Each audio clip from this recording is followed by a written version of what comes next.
He said, stop working for Senior Life. I kind of looked at him. He said, make Senior Life work for you. Figure out how much money you want to make, put into work, and get them to pay you that money. There it is. So, let's get out there and make it happen, and stop using excuses.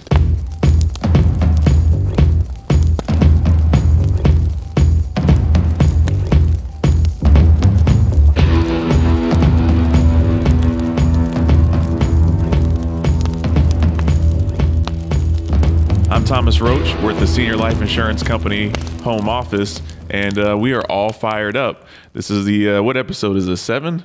We're on episode number 7. We have an amazing guest today, a longtime RVP with the company, a good friend of mine, Joey. Joey, how you doing today? Good, man. How about y'all? I'm doing pretty good. We're doing pretty good. So just to kind of talk about longevity, you've been with Ron and Dale for a very, very long time. And I believe it was one of our recent leadership conferences, not the last one, but the one before that you actually got recognized for 20 years. Is that right?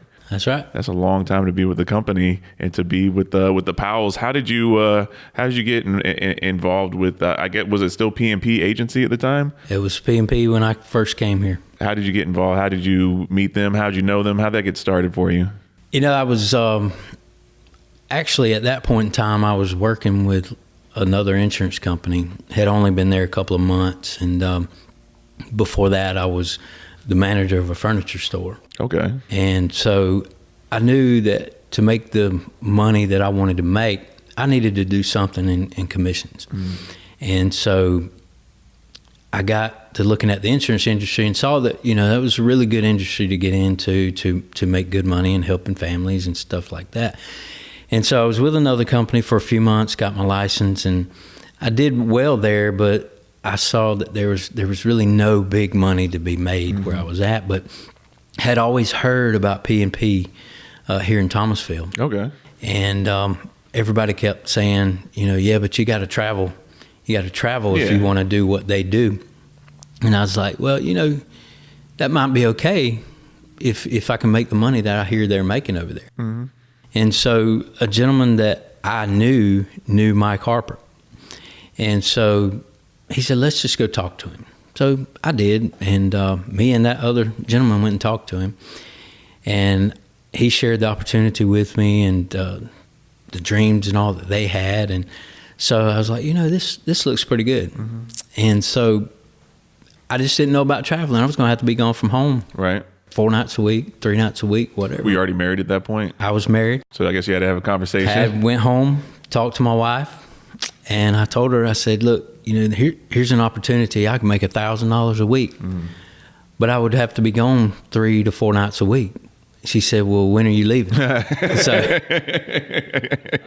I put a lot of thought into it, a lot of prayer into it, and I just felt like that was what I needed to do. And 20 years later, here I am. Well, we've been talking all year, mindset being everything. You have to be pretty dedicated early on to take that jump from having a job that's, a salary-based job. It's guaranteed pay. It's not as much, obviously, right, but you're going to get it every week. What, in the beginning, which is when you're learning, whenever you're really kind of cutting your teeth, what kept your mindset positive to continue?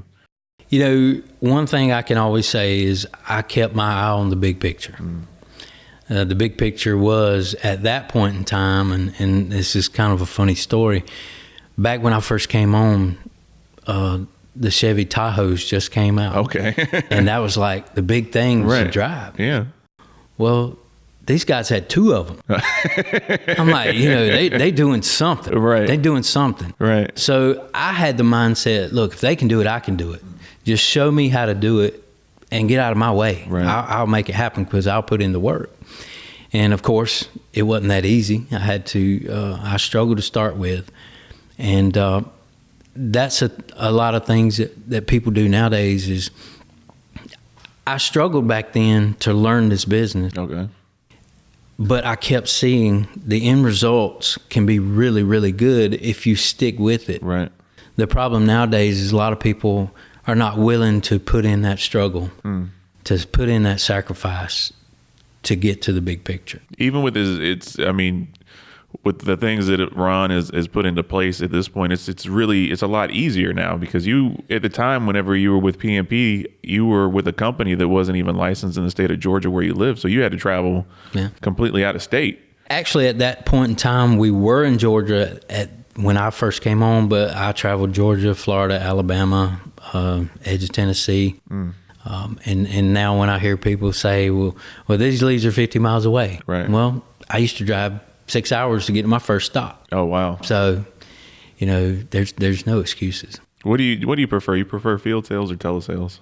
I've done it both ways, and I've been successful both ways. And I think it comes down to the individual, on what they think they can do and where their confidence lies. But I'm always going to be an old field guy. Right. I still love to get out and see the people and talk to them face to face. But I was very successful on the phone. What was it like around the company, though? Because, telesales in final expense is something that Senior Life really spearheaded. What was kind of the energy or the atmosphere like? Because that was kind of a scary area, because nobody knew if it would even work. So what was that like kind of in the beginning for that?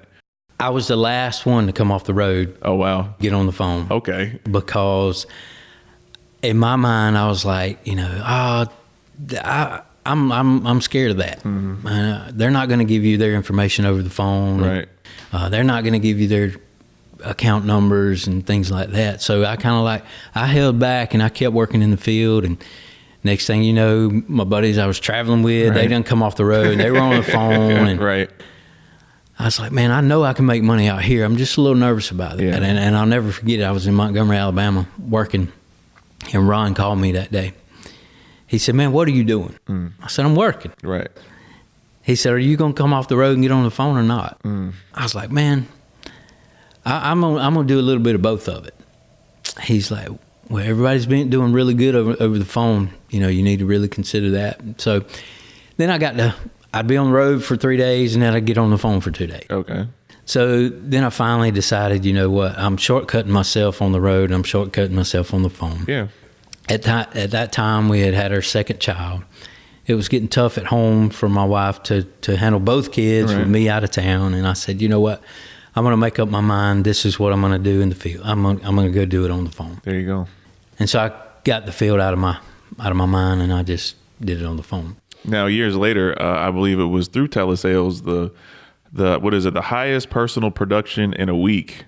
You hold that title. Is that correct? I do. What is the title? What's the amount? $26,780. So you wrote almost $27,000 in 1 week, making the company record, which of course to everybody listening is a challenge. Records are meant to be broken. Yeah. When did you make that record? When did that happen? That was I can't remember how many years ago, but it was on the week after Christmas that I did that. And, I kind of did it on that week for a reason, because everybody says you can't sell insurance the week after Christmas or the week before. Right. The only reason insurance agents don't write business in December is because they don't go out and work. There it is. And, but, that was kind of a challenge when that all happened. We were at a meeting, and Ron had mentioned that, there's no reason somebody can't write $25,000 in a week. And we were all looking at him like, you bumped your head, man. That can't happen. Right. So I got to really thinking about it afterwards. And I said, you know what? I'm going to do that. And I called him and I said, hey, I'm going to do it. Yeah. And so it took a lot of preparation for that. And I've seen people say, oh, I'm going to do that. And the next week they jump out there and try to do that. Right. You can't just do that. You got to prepare. Okay. So how does one prepare to do that? Man, I mentally was just psyching myself out and did a lot of praying, figured out how many leads I needed, where I needed them. And of course I had to get the lead department ready to do that, to accommodate that many leads and across the country, because, I was licensed in 17, 18 states. Right. And so I had leads from one side of the country to the other. But it was more mentally challenging than anything. So I psyched myself up daily, and it was weird. I was so focused mindset. Yeah. My mindset was done. It was going to be done. Right. And I remember saying the week before, I can't wait till next week because it's already done. I just got to let the days pass. Right. I was that focused, and I'd listen to my pump up music in the mornings. Right. I'd be going down the road, jamming out and just pumped, Ready to go. And I worked from 9 in the morning till 11 o'clock at night. Wow. Every night that week, 4 days in a row. So were you like calling the West Coast at like 10 o'clock at night and stuff like that? Yeah, I was working in California at 10, 11 o'clock at night. And how many days in a row did you work to do that? 4 days. 4 days. You did that in 4 days. Mm-hmm. So it wasn't even a full 7 days or anything like that. Monday, Tuesday, Wednesday, Thursday. Then what'd you do on Friday? I slept. That's tremendous, to do production like that, to have your mindset set like that, but it had to have been more than just pump up music and everything to and even. Well, when you really get down to it, I believe in our system. Right. Our system works, and you just got to plug into it. And all I did was, in my career when I was full-time sales, I never went a week without 20 leads, ever. Right. Unless I was out of town or sick or something like that. Right. Always had 20 leads a week. And I knew what I could write off 20 leads. So, I basically calculated how many leads do I need to make this happen. Right. And that's what I did. And you got that amount of leads. Yeah. Yeah. Wow. And the funny thing about that, and a lot of people have heard this story about doing that production that week, it was amazing how many people told me I couldn't do it. Really? It got to a point, it was like, how much lead cost that's going to be? Right. It's like, yeah, but you know how much money I'm going to make on top of that? Right. It got to a point to where I remember one gentleman said, man, you can't do. I said, just hush. Don't talk to me. If you're going to sit there and tell me what I can't do, I don't want to talk to you. Wow. And it was a close friend of mine. Wow. And he looked at me like crazy. I was like, I'm just telling you, man. I don't need any negative influence on me right now. And then you went out and did it. Yeah. Right then and there. And then it was funny. After I did it, I actually had one gentleman say, man, you shouldn't have done that. It's like, why? He's like, because now Ron's going to think we all need to be doing that. Well, it does. I mean, it sets a record, but it does set a bar in a lot of ways. With that, whenever you have, production, one of the important things we always talk about is the residual income that comes with that. With a almost $27,000 a week, I'm sure there's a nice residual check that comes along. But what does the residual income as a producer mean to you? That's why I got into this business. And the more you do, the more you make. It's all about how much business you keep on the books. But that's where a lot of people don't get it. It's not about just now. It's about the future. Right. And that's probably why I kept my eye on the big picture, is to get that long-term money. But the way we have it nowadays, you can make a lot of upfront money too. Right. So it's money all around. All around. And where else can you find a career that, number one, you can make a six-figure income by yourself, right? Not working for somebody. You're working for yourself, basically. We're just here to guide you, and when you get off track, bring you back in, because we know how to do what we do. And, the technology has changed. Everything we've done here at Senior Life, and you guys have just made it easier and easier and easier and easier. But what doesn't change is the work. Right. It don't matter how easy we have it. You got to go out and put in the work. Still about the fundamentals. The work has never changed. When I started in 98, the work ethic still is the exact same as it was 20 years ago. You got to put in the work. Definitely. When in the course of the 20 plus years that you've been with Senior Life, when did you decide that you wanted to start to grow and become a manager and all of that? I was really probably 10 years in before I really clicked, look, I need to start growing and building a team. And I did, and I fell on my face. Right. And I got back up, and I did it again. It was up and down. And, it took me a long time. I'm one of those guys, I got to do it a few times before I figure out, okay, I should have done this years ago. Right. And, Mike Harper was my manager, and he always kept guiding me, kept leading me. And, I've always said that, he has meant so much to me in this business, because when I fail, he was right there to help me get back up. Right. And Ron and Dale as well. Right. But when I finally started doing it and I realized, okay, this ain't easy, but it's not that hard. So it kind of clicked. I'd say it clicked 10 years in. Right. Where nowadays, I tell people, don't waste your career. I won't say I wasted half of my career, but don't, as I call it, lollygag around. Right. Get with it. Get your personal production done. Hire you some people, because the bigger your group is, the more money they're making, the more money you're making. Right. And you start building something that means something. Was there, because you're 10 years in, was there like an actual aha moment, or did you just wake up one day and was like, I need to change how I'm doing this? Or it was, I've watched Mike and Mitch and Russ do it all these years. Right. Looking up to them, saying I want to be like them one day. And it was more like I had just got to a point of saying, okay, quit playing around. Let's get this done. There it is. One thing, anytime I've talked to anybody who's worked under you, they always talk about how much you care about your downline. Is that something like, was that a learned thing, or was that just naturally how you were? What is it that makes you care about those below you so much that they would even echo those sentiments whenever you talk to somebody that's in your downline? When you're building and you're growing your team and doing those things, I did what a lot of people do.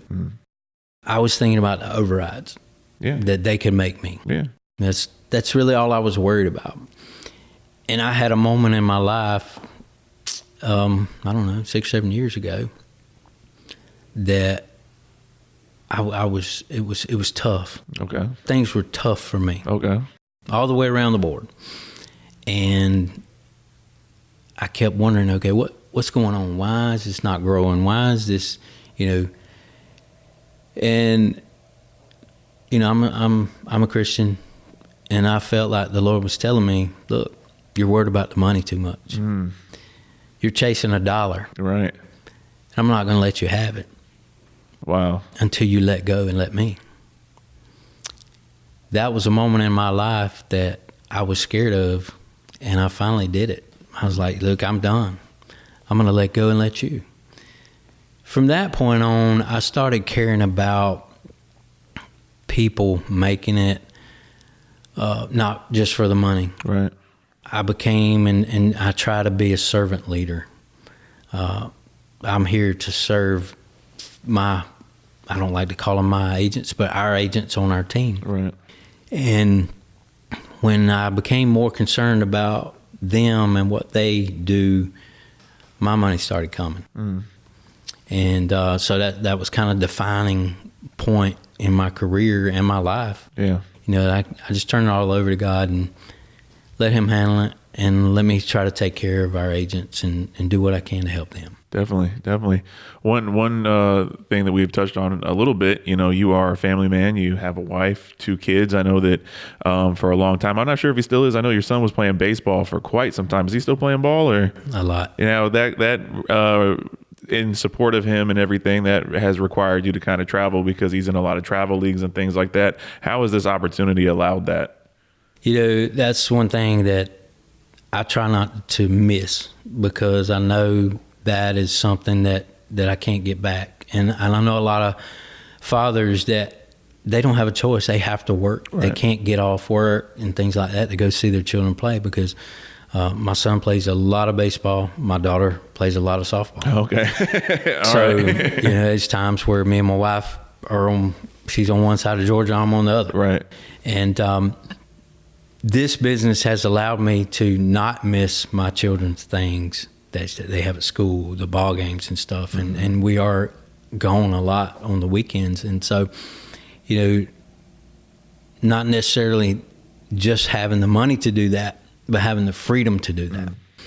But I look at it too is I've put in the time over the years to be in this situation. Not just put in the years, I've put in the work. Right. And you can't be at a career like Senior Life. You can't just be here for the years and expect it to have the end results. Right. You have to put in the work. When I'd come home off the road on Thursday nights, if I didn't have my production, I worked on Friday and Saturday. Mm-hmm. Not many people do that now. Very true. So I knew I had things to do, so I would work harder. If I was going on vacation next week, I'd work till 9, 10 o'clock at night, all the way up until that point. Right. Because I knew I'd be out of town. Right. So I feel like that to be able to do what we do now with our kids is a result of putting in the work and following the system. Right. It all comes back to follow our system and really work it the way it should be worked, and you will build up to these things. Absolutely. So, but it is kind of nice to not have to call somebody and say, "Hey, can I be off Thursday and Friday because I'm gonna be out of town?" Definitely. This summer we'll be gone a lot. Yeah. To Mississippi, Louisiana, and stuff like that, playing ball on the weekends. Definitely. Now we always talk about, to anybody in this industry, especially if you're married, it's very important that your spouse is a part of what you've got going on. For your wife, how much of your success personally and professionally do you attribute to her? A lot. Yeah. Because, I was thinking about this podcast today and, wondered what you were going to ask me about and stuff like that. Because we didn't prep you, right? Yeah. And sometimes we prep them, but not really. She has supported me from day one, and she has supported me in times that she probably really didn't need to. Mm. And I'll go back to, there's been several points in my career that were rough and tough, and, we grinded through it. Right. But one particular point in my career where it got really, really rough. Okay. Really rough. I wasn't making sales. I was just struggling, and financially got to struggling because I wasn't making sales, and I'll never remember. I'll always remember. She was telling me, "Look, you can do this. You can do this." Well, then it got to a point. It was like, "Are you sure you can do this?" Mm-hmm. It got that rough, and I remember Mike Harper calling me in his office one day, and he flat out told me, "If you don't get those 6 inches between your ears fixed, there's nothing I can do for you." Wow. And I got to thinking about it. My attitude had gotten terrible. And I went home that night, and her and I were talking, and she was like, "Well, do you need to continue this or what?" I got to a point where I was like, okay, now she's maybe not having as much confidence in me as I would hope she has.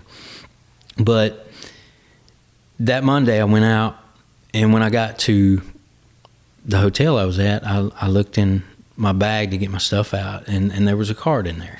Right. And she had stuck it in there, and I didn't know it. And I believe it said, "God didn't mean for us to go through the hard times alone. That's why he put us together." Oh, wow. And at the bottom, she said, "I know you can do this. Go make it happen." Yeah. Man, I got fired up, wrote $3,500 that week. Oh, wow. And just of course I've struggled since then, but because we all have slow weeks or whatever. Definitely. But in those times, it makes a big difference for your spouse to support you in doing what we do. Yeah. Because I have seen a lot that didn't support them, and they didn't make it. Wow. So having that rock at home support you in this type of business, it means a lot. Definitely. And I thank God for her every day. Absolutely. Absolutely. Not to get too incredibly serious today. One thing that, might be a source of envy. I don't know. One thing that you get a lot of credit for is how amazing your hair is.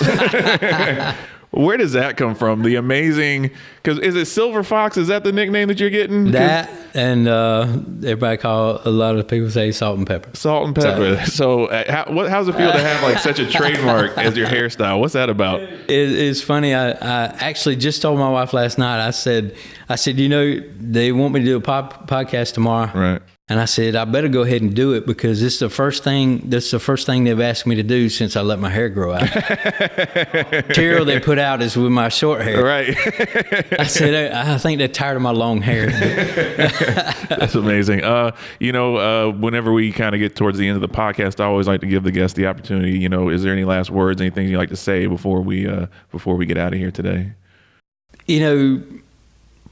Probably what I would say to the agents that are out there now working is grind. My favorite word has become grind, because when things ain't going the way you want it to, you got to grind. You got to grind it out, and you got to have that grit, because every day is not a great day in sales and straight commission work. But if you continue to grind and work hard, plug into this system, the numbers always work themselves out. I was talking to an agent yesterday, and I told him, I was asking about presentations, how many have you done? And I told him, I said, you're not letting the numbers work for you. I said, what are you talking about? I was like, you have to get in the presentations, enough presentations to let the numbers work on your side. So, if you're struggling, get out there and grind through it. You got to see the people. If you've only made 3 presentations this week, no, it's not going to work. But if you busted your tail and you get in 10 to 15 presentations this week, the numbers are on your side. Absolutely. It's going to work out. Absolutely. So never get in the mode of questioning yourself. Never get in the mode of questioning the system. Just work the system. But a gentleman spoke at Ortez's meeting one day that said something. He said, stop working for Senior Life. I kind of looked at him. He said, make Senior Life work for you. Figure out how much money you want to make, put in the work, and get them to pay you that money. There it is. So, let's get out there and make it happen, and stop using excuses. Definitely. I said this in a meeting years ago. An excuse is something that makes you feel better about your failures. Oh boy. And I was able to use that in a meeting, because when I got to thinking about that, I'm like, that's exactly what I've done for a long time. Because every time you use an excuse, you feel a little bit better about why you didn't do what you were supposed to do. Right, absolutely. So let's get our mindsets right and take it to the top. There it is. I've known you over 10 years now, Joey, as long as I've been with the company. One of the things about you that has always inspired me is your grit. The fact that you could go so hard as you do, but at the same time, you care so much. You have one of the biggest hearts I've ever seen. And I just want you to know that you are greatly appreciated. And we just appreciate you stopping by and hanging out with us on the podcast, all fired up. And we're about to get out of here. And like we always say at the end, it's Senior Life, all your life.